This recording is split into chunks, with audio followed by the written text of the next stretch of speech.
Series জয়টা আমি মনে করবো যে উই আর লাকি, কারণ এই অল্প সময়ে এমন কিছু কাজ হয়ে যায় না যে বাংলাদেশ টিম একেবারে 10 থেকে 2-3 চলে আসছে, তাই না? তো আশা করি এটা একটা হচ্ছে আমাদের প্রতি একটা গুড সাইন যে আমরা কাজ করলে আরও ভালো করা সম্ভব, এবং এই ভালো স্টার্টটা আমি মনে করি বিসিবির নিউ লিডারশিপ এটাকে কাজে লাগাবে এবং সামনের দিনে ভালো করবে। অবশ্যই পজিটিভ এটার, আমি মনে করি যে ফ্যানদের জন্য এটা পজিটিভ, যারা ক্রিকেট নিয়ে একটু হতাশ হয়ে যাচ্ছিল তাদের জন্য। তবে এটা এমন না যে ওভারনাইট তো আসলে চেঞ্জ পসিবল না, ওভারনাইট কয়েকদিন খারাপ খেলতে পারে, কয়েকদিন ভালো খেলতে পারে। তবে আমরা কাজ করতে যাচ্ছি লং টার্মের জন্য, আমরা এমন পলিসি নিতে চাচ্ছি, ডিসেন্ট্রালাইজেশনের মাধ্যমে চ্যানেলটা তৈরি করতে চাচ্ছি এবং প্রপার ট্রেনিং সেট আপ করতে চাচ্ছি, যাতে করে এটার ফলাফলটা হয়তো আজকে পাওয়া যাবে না, এটা 5 বছর পরে পাওয়া যাবে, বাট এটা লং টার্মে বাংলাদেশের ক্রিকেটকে একটা ভালো জায়গায় পৌঁছে দেবে। বিগত সময়ে আমরা দেখেছি যে মানে মন্ত্রী এসে বলছে যে এই প্লেয়ার খেলবে না, কারণ সে তো এইগুলোতে যেটা হয় আপনার একটা ইনস্টিটিউশন ওয়ার্ক করা বন্ধ করে দেয়। আপনি যখন আমি যদি প্লেয়ারদের সাথে কথা বলি তাহলে এখানে কনফ্লিক্ট অফ ইন্টারেস্ট তৈরি হবে অবশ্যই। প্লেয়াররা আমার কাছে অন্য ধরনের যে কোনো কিছু চাইতে পারে যেটা আসলে নিয়মের মধ্যে পড়ে না।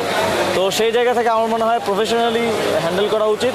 টিমের সাথে যারা সংশ্লিষ্ট তারাই টিম নিয়ে কাজ করবে, আমাদের কাজ হচ্ছে অ্যাডমিনিস্ট্রেশন নিয়ে কাজ করা, পলিসি নিয়ে কাজ করা, আমরা ওইটা নিয়ে করব। যে যার যার কাজটা করলে আমি মনে করি যে সামনের দিকে আরও ভালো ফলাফল আশাব্যঞ্জক। আমি মনে করি আজকে যেহেতু অলরেডি আমরা সিরিজ জিতে গিয়েছি এবং আজকে অনেকগুলো চেঞ্জ ছিল টিমে, সো আমার মনে হয় এটাও জরুরি অন্যান্য প্লেয়ারদেরকেও খেলার সুযোগ দেওয়া, যেহেতু আমরা সিরিজটা অলরেডি জিতে গিয়েছি।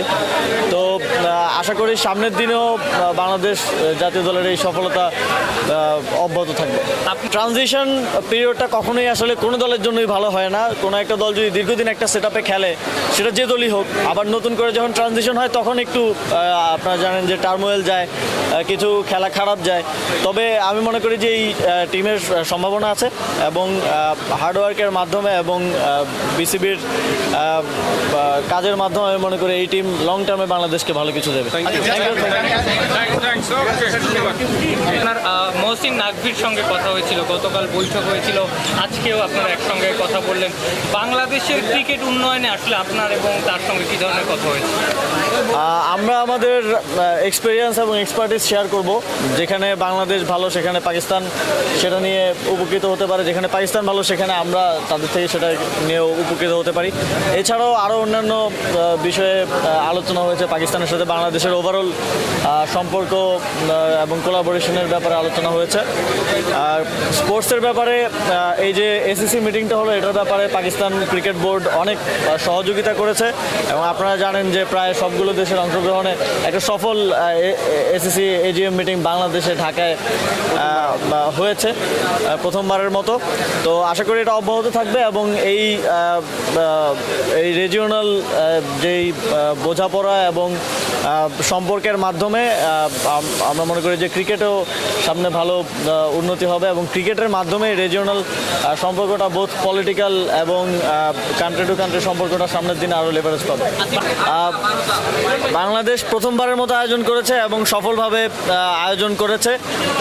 আপনারা হয়তো জানেন যে অনেক ধরনের বাধা বিপত্তি বা ছিল, তবে এখানে পাকিস্তান ক্রিকেট বোর্ড সহ আরও যারা আছেন সবাইকে ধন্যবাদ। সবাই এটা সফলভাবে বাস্তবায়ন করতে সহযোগিতা করেছে এবং ক্রেডিট গোজ টু আমিনুল ভাই অ্যাজ ওয়েল।